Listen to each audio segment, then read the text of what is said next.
Good afternoon, everyone. Welcome to another edition of the UND Sports Zone Show. Today it's early June. We have some football news already, but it's not for this year. Looking down the pipe, UND has lined up another FBS game, this time against Utah. It'll come in 2017. Now, they don't have an FBS game this upcoming year, but they have it pretty well set up to have at least one guarantee game for all the years after that. And that's what I think that's a good scheduling plan by Coach Chris Musman and UND. It's a guarantee. It helps with the budget. It helps for recruiting, and I think playing a team like Utah from the Pac-12 is a win-win. I think that's how they want to go, and if they get a BCS team now and then, I think that's going to work out fine. And Tom, we were talking about that earlier today. It's and they got things lined up after next year for FBS and BCS teams. Right. Well, this will be the first time. It'll be about an 8-year gap between when UND played Texas Tech to when they play Utah. Mm-hmm. And when they went down to Texas Tech, I think everybody was kind of unsure how things were going to go. That was our first chance against a big-time school, and I believe it was 38-13 final, but closer than that heading into the fourth quarter. And if UND can stick around and not get too beat up, that's kind of your goal going into a game like that. And I think that game too was when UND was in its infant stages in the FCS program at the level, and I think they went in that game not knowing what to expect. I think they exited that game knowing that we can be competitive with teams from the BCS level, and I think that's what they took out of that, and they were in the game for quite a while, and I think that served as a kind of a jump start to the program at the Division I level, and since that time they've fared well against most FBS teams. Well, I think going back to that game, let's be honest, I don't think anyone, even the players, thought they were going to win that game. They were the number 2 team in the country the year before at one point. I think now they're probably getting that hunger to where they kind of expect to win one of these games one of these times. They've been really close. San Diego State, Fresno State, Northern Illinois.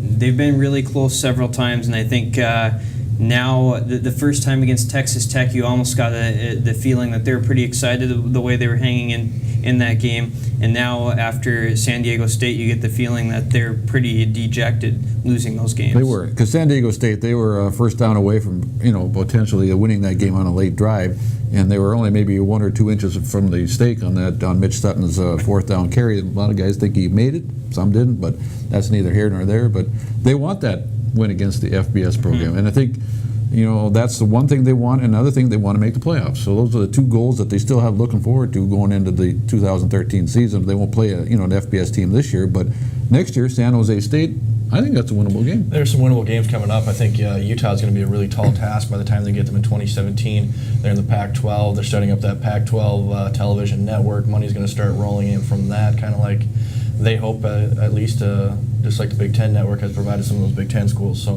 which has made all the difference in Minnesota beating all the FCS teams. Right. Good point. Well, yeah. Utah can't make as many poor decisions as Minnesota has administratively. Yes, I know what you're saying. But I think one thing about Utah, we were talking earlier before we went on here today, Tom, that playing a Big Sky program is nothing new for Utah. Yeah, that seems to be their niche, especially, well, it makes sense really, where the Big Sky is one of the few FCS football playing schools in the West. So, they played Northern Colorado last year, shut them out 41-0. That's right. Northern Colorado did struggle last year in the Big Sky, so that score maybe isn't a true indication of how UND will do. But they have on the schedule coming up. I know Weber State and Idaho State here, and I think there might be a couple other Big Sky schools coming down the line for them. Yeah, I think that's something that Utah's done. With consistency, and it's worked for them. And then Utah was 5-7 last year. They don't want to be that way every year, but I think getting to the Pac-12, it's kind of a relative new team to the Pac-12, Utah. So they've got some growing pains, and I think they want to make its mark too. Well, first things first. This year there's no FBS game. Then it's San Jose State in 2014, Wyoming's 2015. and 2016 is Bowling Green. Bowling Green. So those are the FBS games coming up.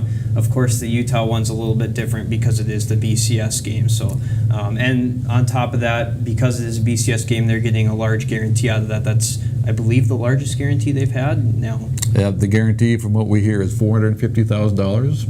And Tom, the Utah, the Texas Tech game was $375,000. Right, and they're probably fairly comparable if you just look at that's going to be an 8-year gap, so just your prices are going to change a little bit. So I think that's probably right down the middle of where they expected that guarantee to be.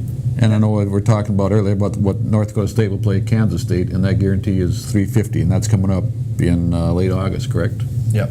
So there, it's online. I mean, it's a guarantee that's online with just about everything going on in college football now. So UND's got to be happy with that deal. They got to be happy for playing a BCS team. They got to be happy for what it's going to do for recruiting. You can tell future recruits you're going to play, in Salt Lake City against Utah. Yeah, you're going. It's a win-win, and I think that's what I think UND wants to have a FBS type game each year, and I think we're going to see more and more of that. And those types of guarantees make guys like Brian Faison and Gene Taylor very happy people.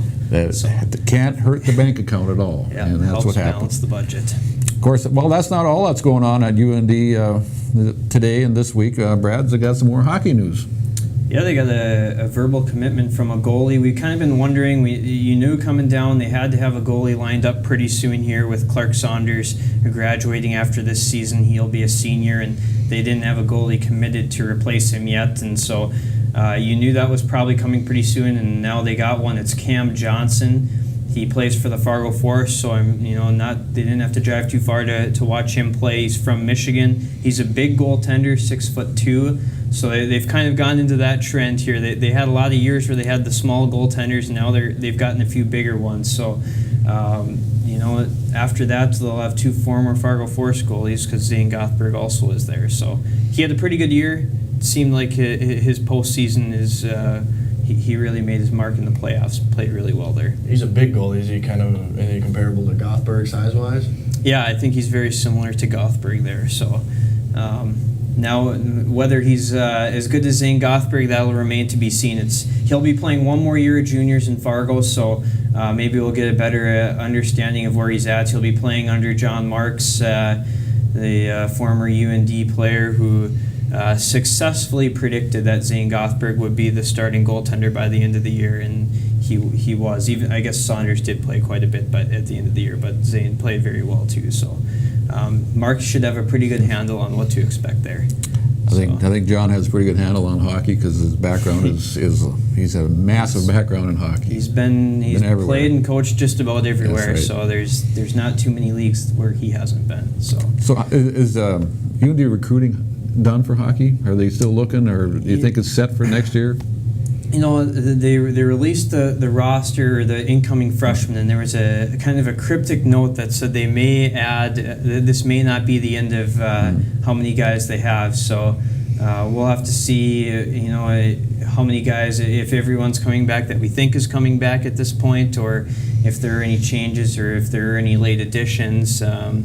And of course, the last couple of years, they've had some surprises of freshmen not showing up. I don't think we'll have that this year, especially with the number of local kids they have committed. So, but you never know. I also thought JT Miller would come here when he told everyone at the draft, "I'm playing at North Dakota next year," and 2 weeks later he wasn't here. So you never know. That's the risk of recruiting, though. That is. And it always happens that way. But more times than not, the guys that say they're coming usually do wind up coming. More often than not, they do show up. But I'm never saying 100%, because you just really never know. So, well, that should do it for this week's edition. We'll be back again next week with some more things to talk about.